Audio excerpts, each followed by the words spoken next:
everybody, this is Toyin, Christian Transformational Coach, founder of the Narrow Gateway. Hi, how are you guys? Happy Saturday. Hope you guys are having a fantastic day. I've got a bit of a pass today. Well, not really, but for a few minutes, because kids are at the park playing, and my husband is busy cutting his hair, so that means yay to have a few minutes for myself in the car. I hope you guys are liking my pigtails. I decided to do something different today, and I'm loving them completely. But there's something I want to speak about very specifically today, so I'm just going to get right into it. Hi, my darling Oni, thanks for coming on. Please share this to the Narrow Gateway and to my Toyin public figure page, please. I'd really appreciate that. Yeah, I'd really appreciate that. Oh, I think I invited you, Oni. I think I invited you to come on by mistake. Sorry, that was a mistake. Anyway, let me get to it. So, guys, please go ahead and share this video when you come on, and make sure you say hi so that I know that you're there. Okay, so what do I want to say today?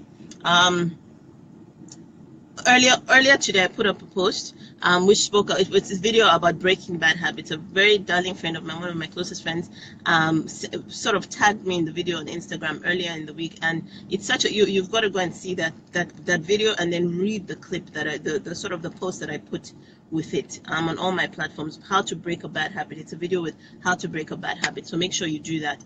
But I mean, I just thought it was deep. It's basically a video about a guy with a glass of really dark, dirty water, and he's asking the question, how do you get rid of the dirty water in the glass? You can either get rid of it by pouring the water out of the glass, and then if you do that, you leave the glass empty, or you pour clean water into the glass and it displaces the dirty water.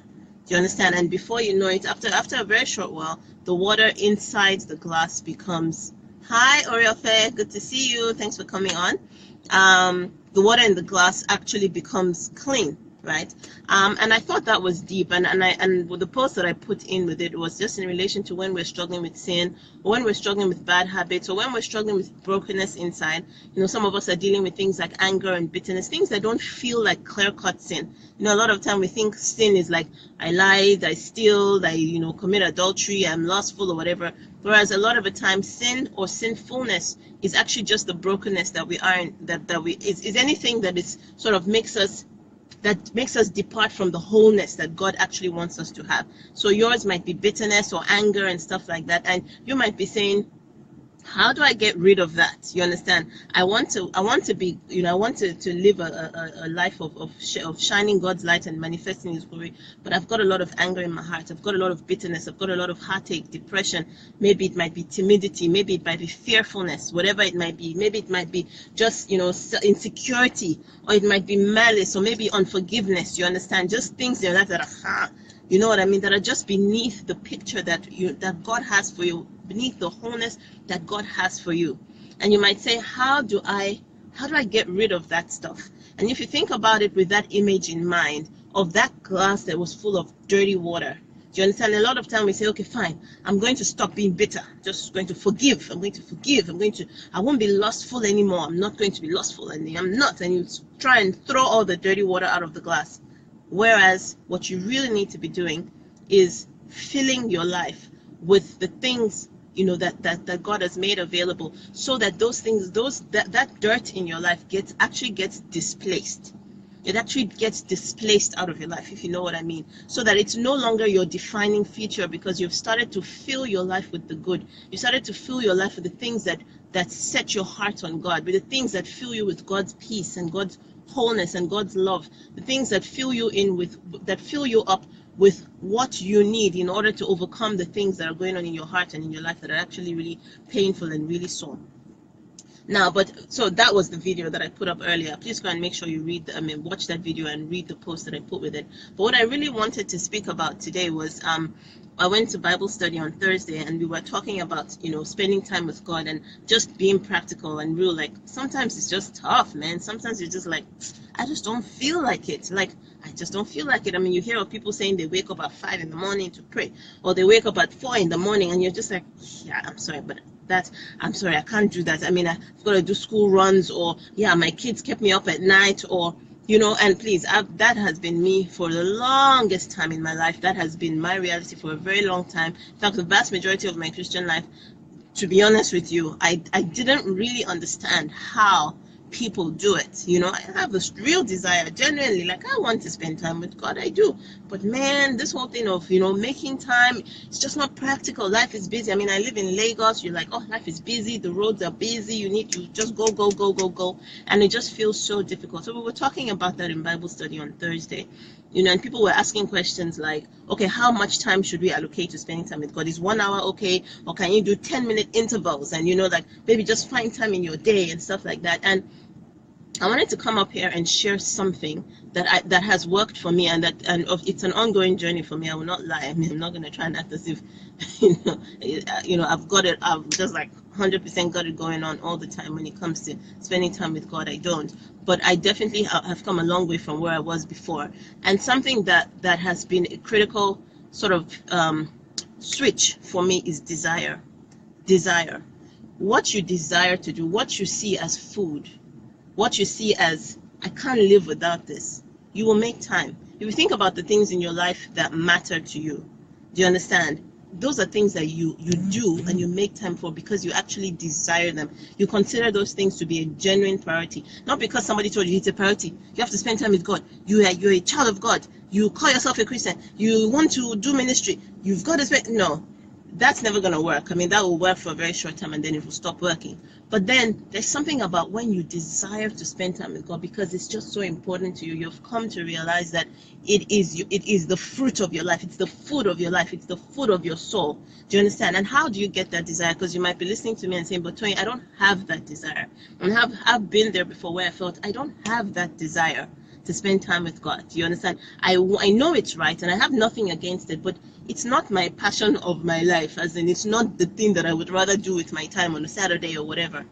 And what has worked for me, or what has been my reality, is that the Holy Spirit said to me in the times when this was really a struggle for me was, you grow the desire. The desire is like a seed that you plant, and you've got to keep feeding it. You've got to keep feeding it. That desire will grow. How do you grow the desire to spend time with God? How do you grow the desire to spend time in God's word? How do you grow the desire to spend time praying and just spend time doing things that feed you with the Spirit of God? You grow it by actually just doing it. And the more you do it, the more the desire grows. The more you do it, the more it's like saying, you know what, I want to learn how to play tennis or something like that. And then you start playing it, and then you start realizing, you start getting to know little things about it, and you're like, wow, this thing is actually really good. This thing is actually really nice. And the more you're doing it, the more your desire for it grows. So you start to fill your life with the stuff that sets your heart on God. And you also start to take out of your life the stuff that diminishes the set of your heart towards God. And we all have those things in our lives, things that are neither good nor bad. Some of them are clear-cut bad, that we know, you know what, I shouldn't be spending my time doing this. You know, I shouldn't be spending. Sorry, Felicia, I don't understand what you mean by that. I don't understand. Sorry, I don't understand what Felicia just made a comment. I don't understand what you mean. Please explain what you mean, Felicia.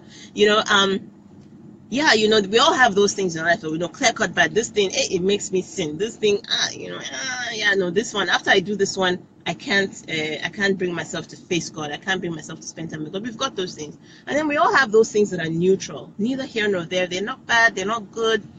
You know, so we think, there's nothing wrong with this thing. I'm going to get going and do this thing. But the impact that thing might have on you is that it might dilute your affection for God, or your capacity, let me put it that way, for affection towards God. Do you understand? There's certain things that take so much of our time, that take so much of our mind space, do you understand, that take so much of our heart space, such that we actually don't have space in our lives to say, I want to set my mind on the Lord. Do you understand? I want to get to know him, but we don't have space for that. So we need to practically think about what are the things in our lives that are sort of like crowding out our heart spaces and our mind spaces, and sort of taking the place that God is meant to take in our lives. Do you understand? Whether those things are good, whether those things are bad, that's not the key. The key is, what is the impact that it has on your affinity or your desire for God? That's the key. That's the test. And then you've got things in life that actually draw you close to God. Do you understand? There are people, there are places, there are activities that sort of like crank up your heart. Do you understand what I'm saying? They crank up your heart for God. And the point is, you feed your life with things that help you grow that desire for God, and you starve your life of things that help you, that make you that take your heart off God. Do you understand what I'm saying? And that for me has worked a lot, and I speak about it in my program, the Boomwalk program, which I'll be launching very soon. I know I've been speaking about it for a very long time, and I cannot wait to launch it. I've had a lot of hitches to get where I am today, but I thank God because I am on track, and by God's grace I'll be launching it by God's grace within the next few weeks. So please look out for that. But I speak about filling your spaces. I speak about identifying the things in your life that are triggers, basically things that trigger you to sin, or trigger you to take your mind off God, or dilute the set of your heart towards God. We all have those things. For me, in my life and in my story, one of those things is the influences of entertainment and movies and stuff like that. I'm just one of those people who's very susceptible, very, very susceptible. I mean, this afternoon, my husband and I were chilling. The kids were trying to fall asleep and they ended up not. But anyway, and he was like, oh, let's watch a movie, Okay, cool. We go through the stuff, and we're like, we Apple TV, and we're like, okay, what's there? I mean, some of the images I was just like, oof, I'm sorry, I can't, and I couldn't. We ended up watching a movie by Medea, Merry Christmas movie, which was so cool, such a funny movie. But I struggled with the images because once upon a time I used to be addicted to movies, TV series. I mean, really, really, because I'm that kind of person who's very easily influenced. And I'm not just it's not just that I like to watch them, but I get influenced by the values. Before I know it, I'm thinking in a certain way about love, about partnership, about sexuality, about just life, you understand, about race, about social issues, about you find yourself getting fed by the things that you watch. So for me, one of the triggers, or one of the things that I've had to give up or really, really diminish out of my life is my affinity towards certain types of entertainment. There are just certain places I just don't go anymore, or there are just certain environments that I don't allow myself to be in, or there are just certain things I don't watch, or types of movies, music I don't listen to. It's been a journey to get here, but I've had to do that because I got to a point where I was like, you know what, I'm actually serious about wanting to get close to God. I'm serious about cranking up my desire for the Lord, so that when they say, let's spend time with the Lord, Toyin, let's wake up at 4 in the morning, let's wake up at 5 in the morning, I'm not like, like the other day, it was like, oh, I know, I wake up at a certain time to pray, and spend time with God every day. And this one morning, I was just like, Lord, the mosquitoes were eating me last night, man. And they really were, as in, we've had air conditioner problems in my house, so we've been leaving windows open, and man, we have been food, we've been meat for the mosquitoes, me and my kids. Oh, so this one night was so bad, and I was just being eaten all night. I hardly slept. So when my alarm went off, I was like, Lord Jesus, I've been eaten by mosquitoes all night. Please let me sleep. As in, let me, do you understand? But, I mean, I've had times when I'll be like, yeah, let me sleep. And then I put that alarm off and I go and sleep, of course, But this specific time, I just thank God because he was able to say to me, listen, I know all about the mosquitoes, my darling baby girl, but I really, really am waiting for you. I'm actually waiting for you. I want to spend time with you. The things I want to say to you. And I thank God because I was able to stand up. And that day, I remember that morning, that was earlier this week, it was just awesome with the Lord, But you crank up the desire. You've got to be practical about your relationship with God. No matter where you're starting from, that's not the point, and which is the last point that I want to make. So when we were in Bible study and one of the pastors was speaking, and he's so deep. I mean, I really admire what I see in his relationship with God and the way he relates with God. And he's so deep, and he was talking about spending time with God and the fact that what you put in is you kind of get out what you put in and stuff like that. Like if you see spending time with God as something that you just slot into your busy day, God is not going to be mad at you. You're not going to not go to heaven or whatever, but you will miss out on that intense closeness that you can have. You will miss out on the fullness of what God has for you. You might even miss out on being able to understand what he's called you to do. You'll miss out. So you've got to put in, you've got to, if you're passionate about something, it shows in the way you behave. It shows in how you allocate your time, how you allocate your resources. Anyway, so this pastor was speaking about that, and I was listening to him and I was saying to myself, oh my goodness, everything he's saying is right.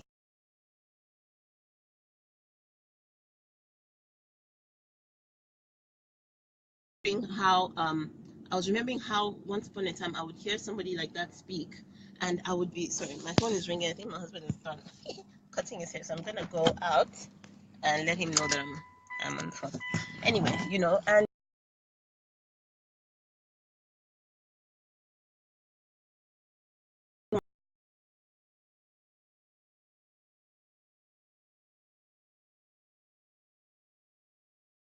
sorry, I'm just trying to get out of the car. So I'll be thinking, if it was me, I'll be like, oh, woe is me. I'm really in trouble because, I'm not as deep as this guy and stuff like that. But the Lord started saying to me, just encourage the people who are there, who are feeling a little bit dejected, you understand? And who are starting to feel like, okay, this thing can never work for me. You know what I'm saying? Because clearly it's for special people. It's for the people who are really deep. This thing about cranking up your desire and spending time with God and waking up early, it can never work for me. There's some people who will feel dejected because of that. And the Holy Spirit was saying, just tell them that it's a journey.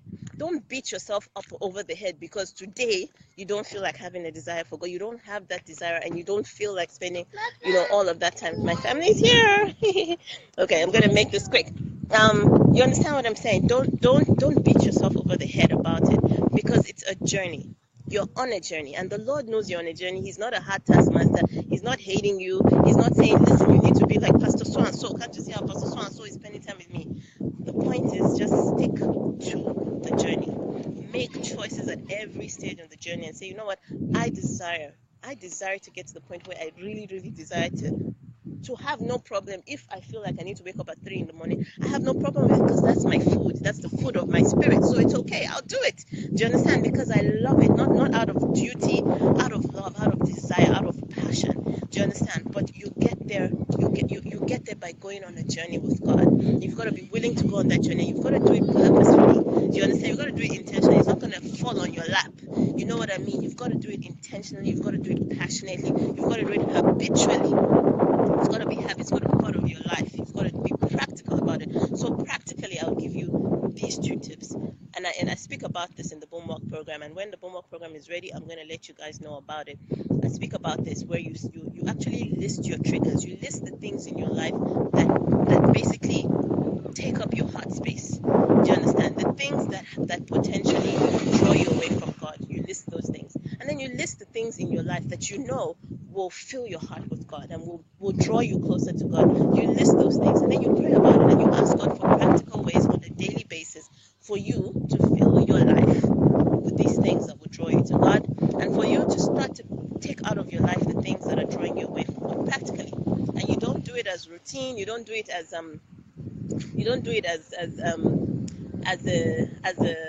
will you go around? Yeah, sorry. You don't do it as routine and you don't do it as religiously, as if to say somebody has a gun to your head or something like this. You do it out of a desire, something you want your desire to grow, because that look, my life is in God's hands. What I need out of life is that I need to be close to God so that I can understand what His purpose for my life is and so that I can walk in it. Okay, so I'm now losing my this thing because my family is ready to go and they're in the car. They're coming around the bend, so I need to go. That was nice and quick. Hope you guys are fine. And look out for the Boomwalk program. Look out for the Boomwalk program. And I've also developed another program in the meantime called the Discern Your Purpose program. It is lit. It is the most different way that you have ever encountered to discern your purpose, so that you can discern your purpose, your God-given purpose and calling, and walk in it. But when my website gets back on track in a few weeks, then I'll let you know, and all of that stuff will be available on my website then. Okay, let me go. Oh, my website is currently being reconstructed, so if you guys have been trying to get a hold of me, that's the reason why you haven't been able to. But you can go onto my website now, www.thenarrowgateway.com, so that you can put in your email addresses and basically subscribe, so that when my website is up and running, you guys will get to know about it, and you'll already be subscribed, and you'll have access to everything that you need in order to work with me. Okay, thanks everybody for coming on. God bless you. Enjoy the rest of your Saturday. Bye.